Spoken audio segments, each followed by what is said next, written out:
नमस्कार दोस्तों, स्वागत है आपका आपके अपने चैनल डायमंड ज्ञान अड्डा में। और मैं अतुल आज आपके लिए लेके आया हूँ 29 जून की प्रमुख खबरें। तो चलिए शुरुआत करते हैं और देखते हैं एक एक करके कि क्या आज आपके लिए खास है।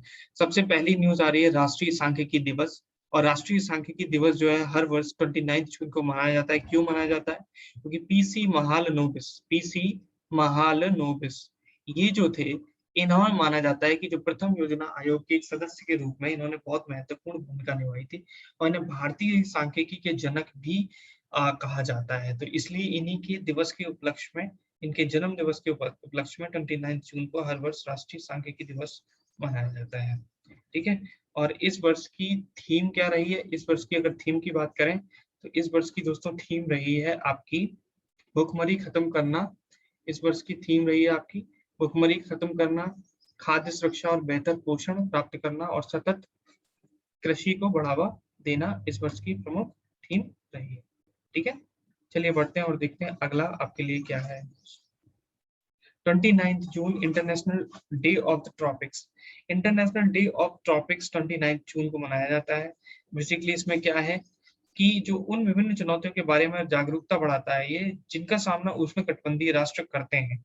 आपको पता है कि अगर हम लोग बात करें अर्थ की, तो ये बीच से इक्वेटर गया है, जिसको हम लोग भूमध्य रेखा भी बोलते हैं, विषुवत रेखा भी बोलते हैं, इंग्लिश में इक्वेटर बोलते हैं।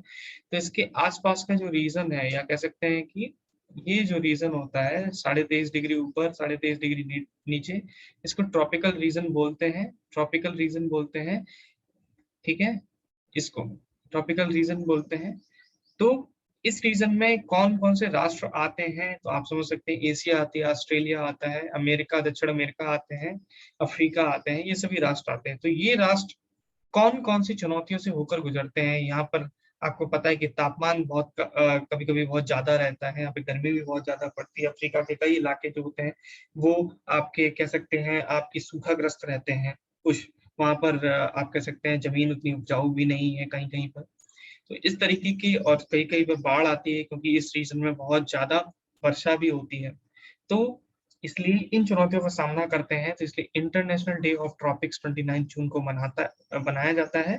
ठीक है, आप लोग समझ रहे हैं। ट्रॉपिक्स रीजन जो है वो पृथ्वी का 36% भूभाग का हिस्सा है। अगली खबर देखते हैं। पी साईनाथ को 2021 फुफुओका सम्मान मिला है। पत्रकार पी साईनाथ को फुफुओका पुरस्कार 2021 मिला है। ठीक है। और 3 प्राप्तकर्ता हैं, उनमें से इनको एक है ये। और साईनाथ को फुफुओका पुरस्कार का ग्रैंड प्राइज प्राप्त होगा। और जबकि अकादमिक पुरस्कार और कला और संस्कृति का पुरस्कार क्रमशः, देखिए 3 पुरस्कार है ना, तो इनको ग्रैंड प्राइज का प्राप्त होगा। जबकि एकेडमिक पुरस्कार और कला और संस्कृति का पुरस्कार जो है वो जापान के प्रो एंड किशिमोतो मियो को और थाईलैंड के फिल्म निर्माता प्रभदा यूं को मिलेगा। ठीक है। पिछले 30 वर्षों में 28 देशों के 115 लोगों को ये पुरस्कार दिया जा चुका है। ये बहुत ही अच्छी खबर है भारत के लिए। भारत तीरंदाजी में बहुत अच्छा प्रदर्शन कर रहा है और उसमें भी महिलाओं का योगदान बहुत प्रमुख है। दीपिका कुमारी ने 3 स्वर्ण पदक जीते हैं। ठीक है, 3 स्वर्ण पदक जीते हैं इन्होंने। तीरंदाजी में भारत की दीपिका कुमारी ने 27 जून 2021 को महिला एंड व्यक्तिगत रिकर्व स्पर्धा के फाइनल में रूस की एलेना ओसिपोवा को 6-0 से हराया। उन्होंने पेरिस में विश्व कप स्टेज 3 में एक दिन में स्वर्ण पदक की हैट्रिक पूरी की। ठीक है, तो आप लोग इसको याद रखेंगे। अगली खबर देखते हैं। अगली खबर क्या है? युद्धाभ्यास से रिलेटेड है, सैन्य अभ्यास से रिलेटेड है। शुरू हुआ काला सागर सैन्य अभ्यास, यानी कि रूस ने के द्वारा इसको रद्द करने के आह्वान के बावजूद यूक्रेन और अमेरिका ने 28 जून 2021 को काला सागर और दक्षिण यूक्रेन में 30 से अधिक देशों को शामिल करते हुए सैन्य अभ्यास शुरू किया है। तो सी ब्रिज 2021, और इसका नाम क्या है? सी ब्रिज 2021।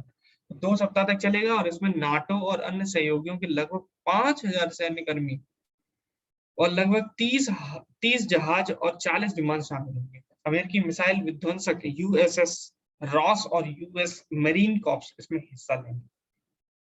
अगली खबर देखते हैं। अटॉर्नी जनरल के वेणुगोपाल का कार्यकाल बढ़ा। इनका कार्यकाल को अभी बढ़ा दिया गया है। अटॉर्नी जनरल के वेणुगोपाल का कार्यकाल 1 साल और बढ़ाकर 30 जून 2022 तक कर दिया गया है। अटॉर्नी जनरल क्या होता है दोस्तों? अटॉर्नी जनरल होते हैं जो कानूनी सलाहकार होते हैं आपके, जो केंद्र सरकार है उसकी। ठीक है, सॉलिसिटर जनरल भी होते हैं, इसी तरीके से अटॉर्नी जनरल भी है। अगली खबर देखते हैं, सुरेश एन पटेल करेंगे, ये बहुत ही महत्वपूर्ण और इम्पोर्टेंट खबर है, और 100% ये खबर आने ही वाली है आपके एग्जाम में। सीवीसी जो नेशनल सेंट्रल विजिलेंस कमीशन होता है, यानी कि केंद्रीय सतर्कता आयुक्त जो है, इनका ये आपके चेंज हो गए हैं, तो अब बने हैं सुरेश एन पटेल केंद्रीय सतर्कता आयोग में केंद्रीय सतर्कता आयुक्त के रूप में कार्य करेंगे।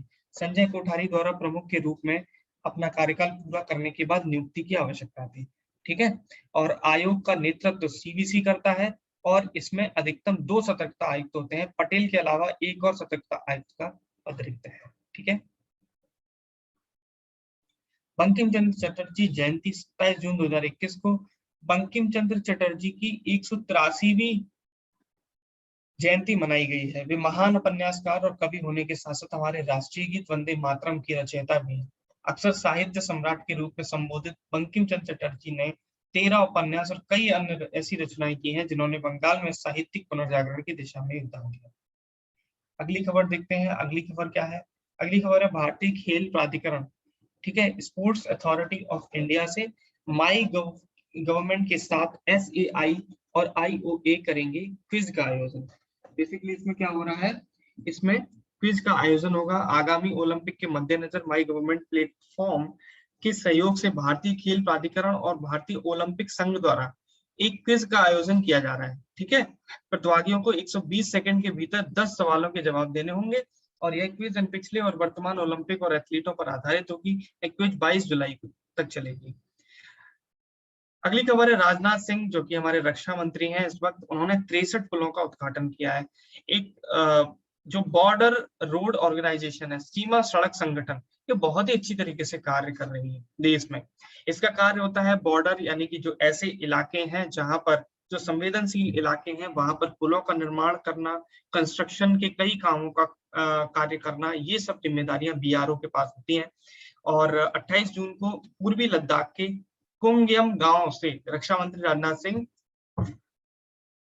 28 जून 2021 को 63 पुलों का आभासी उद्घाटन करेंगे। द्वारा पुलों का निर्माण देश भर के 8 राज्यों में किया गया है। तो ये भी इंपॉर्टेंट है कि जो 63 पुलों का निर्माण है वो कितने राज्यों में किया गया? 8 राज्यों में किया गया है। पुलों में से 11 लद्दाख में, 4 जम्मू एंड कश्मीर में, 3 हिमाचल, 6 उत्तराखंड, 8 सिक्किम में, 29 अरुणाचल प्रदेश में, 1 नागालैंड और मणिपुर में बनाए गए हैं। अगली खबर है, विदेश सचिव UNSC एंड डिबेट को करेंगे संबोधित, यानी कि राष्ट्र सुरक्षा परिषद द्वारा आयोजित बच्चों और सशस्त्र संघर्ष पर उच्च स्तरीय ओपन डिबेट का वीडियो कॉन्फ्रेंसिंग के माध्यम से संबोधन करेंगे। विदेश सचिव है, कौन है? सचिव हर्षवर्धन श्रृंगला, याद रखना, हर्षवर्धन श्रृंगला। ठीक है, अगला है नेशनल स्किल डेवलपमेंट कॉर्पोरेशन, और जो व्हाट्सएप है उसने एक कार्यक्रम की शुरुआत करी है। इन्होंने कंबाइंड रूप से एक डिजिटल स्किल चैंपियंस प्रोग्राम शुरू करने का, एक डिजिटल स्किल चैंपियंस प्रोग्राम शुरू करने का के लिए गठबंधन की घोषणा की है। और इसका उद्देश्य क्या है कि भारत के युवाओं को डिजिटल कौशल पर प्रशिक्षित करके उन्हें रोजगार के लिए तैयार करना। ठीक है, अच्छा इनिशिएटिव है। द वर्ल्ड बैंक, विश्व बैंक ने केरल के लिए ऋण स्वीकृत किया है। अब आप समझ लीजिए कि भारत में जो बहुत सारी योजनाएं होती हैं, कह सकते हैं मेट्रो की योजना हो या कई योजनाएं होती हैं, उनको विदेशों से हम लोग क्या करते हैं, ऋण के रूप में उनका निर्माण करवाते हैं, बाद में वो ऋण के रूप में हम लोग चुका देते हैं टैक्स देते हुए। तो उसी में एक और कदम हम लोग उठा रहे हैं भाई। पुनर्निर्माण एंड केरल पहल के पहले चरण के लिए 250 मिलियन अमेरिकी डॉलर की सहायता को मंजूरी देने के बाद कि 2 साल बाद विश्व बैंक ने जून 2021 में दूसरे चरण के लिए 125 मिलियन अमेरिकी डॉलर की सहायता को मंजूरी दे दी है। ऋण program and for results and वित्त पोषण योजना के तहत होगा, और इसका अर्थ है कि स्वतंत्र मूल्यांकनकर्ताओं द्वारा अनुमोदित एवं विशिष्ट विकास परियोजनाओं के लिए राशि स्वीकृत की जाएगी। अगला है GDP, भारत का बैंक क्रेडिट टू GDP अनुपात बढ़कर हुआ 56%। Bank for international and settlements के नवीनतम आंकड़ों के अनुसार 2020 में बैंक क्रेडिट टू जीडीपी अनुपात बढ़कर 56.075% के 5 साल के उच्च स्तर पर पहुंच गया है। 2020 में देश में कुल बकाया बैंक क्रेडिट $1.52 ट्रिलियन था। अगर इसके विपरीत हम लोग बात करें तो अन्य 4 ब्रिक्स सदस्यों का अनुपात चीन का इतना, रूस का इतना, ब्राजील का इतना, दक्षिण अफ्रीका का इतना है। मैं आपको बता दूं कि जो बैंक क्रेडिट टू जीडीपी का अनुपात होता है, अगर ये अनुपात ज्यादा होता है तो इसका मतलब होता है कि बैंक जो है, बैंकिंग सिस्टम जो है, वो हमारी जीडीपी में या हमारी इकोनॉमी में कितना कंट्रीब्यूट कर रहा है, कितना पार्टिसिपेट कर रहा है, तो उससे रिलेटेड ये होता है। ठीक है, अगला देखते हैं कि वैज्ञानिकों ने खोजे निएंडरथल इनके पूर्वज। मध्य इजराइल में एक सीमेंट संयंत्र द्वारा उपयोग की जाने वाली साइट पर खुदाई में मिली जीवाश्म हड्डी के टुकड़ों का अध्ययन करने के बाद वैज्ञानिकों ने इजराइल में एक नए प्रकार के प्रारंभिक मानव की खोज की है। तेल अवीव विश्वविद्यालय और जेरूसलम के हिब्रू विश्वविद्यालय के शोधकर्ताओं ने 1,30,000 साल पुराने दांतों के साथ खोपड़ी और निचले जबड़े के टुकड़े प्राप्त किए हैं। सोच सकते हैं आप लोग, 1,30,000 साल पुराने दांतों के साथ एक खोपड़ी और एक निचले जबड़े के टुकड़े प्राप्त किए।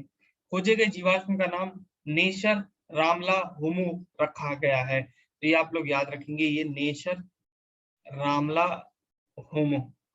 ठीक है,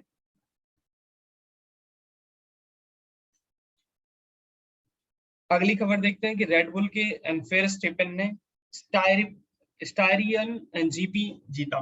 तो वो मैक्स एनफेल्स्टेपन ने 27 जून 2021 को अपने कैरियर में पहली बार बैक टू बैक रेस जीतने के साथ स्टायरियन एंड ग्रैंड एंट्रिक्स में अपना दबदबा बनाया। हैमिल्टन के साथ ही Valtteri and Bottas and Sergio Perez से आगे तीसरे स्थान पर रहे। तो आपको केवल इतना याद करना है कि मैक्स फेस्टेपन ने जीता है ये स्टायरियन एंड जीपी। अगली खबर भी बहुत ही अच्छी खबर है, इंपॉर्टेंट खबर है कि दिसंबर में होगा गगनयान का पहला मानव रहित मिशन। इसरो मानव अंतरिक्ष यान एंड कार्यक्रम गगनयान के हिस्से के रूप में दिसंबर 2021 में पहला मानव रहित मिशन लॉन्च करेगा। गगनयान कार्यक्रम का उद्देश्य एक भारतीय प्रक्षेपण यान पर मनुष्यों को पृथ्वी के निचले ऑर्बिट में भेजने और उन्हें सुरक्षित रूप से पृथ्वी पर वापस लाने की क्षमता प्रदर्शित करना है। मिशन के लिए इसरो के heavy lift launcher GSLV mark 3 को चुना गया है। अगली खबर है, डीआरडीओ ने किया अग्नि प्राइम का सफलतापूर्वक परीक्षण। भारत ने 28 जून 2021 को उड़ीसा के तट पर, ठीक है, उड़ीसा में व्हीलर द्वीप है, व्हीलर द्वीप, इसके तट पर अग्नि प्राइम के रूप में जानी जाने वाली अग्नि श्रृंखला की एक नई मिसाइल का सफलतापूर्वक परीक्षण किया।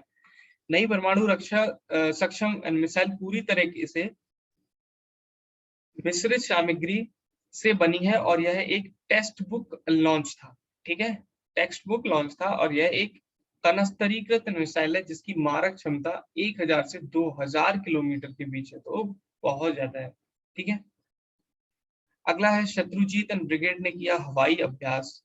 27 जून 2021 को भारतीय सेना की शत्रुजीत ब्रिगेड ने मारू स्ट्राइक का आयोजन किया और जो अपनी तीव्र प्रतिक्रिया क्षमता को प्रमाणित करने के लिए हवाई अभ्यास था। अभ्यास में भाग लेने वाले भारतीय सेना और भारतीय वायुसेना के तत्वों के बीच संयुक्त योजना और एकीकरण को शामिल करते हुए गहन तैयारी की एक श्रृंखला से पहले यह अभ्यास किया गया। अगली खबर है, जस्टिस मलिमठ हिमाचल हाईकोर्ट के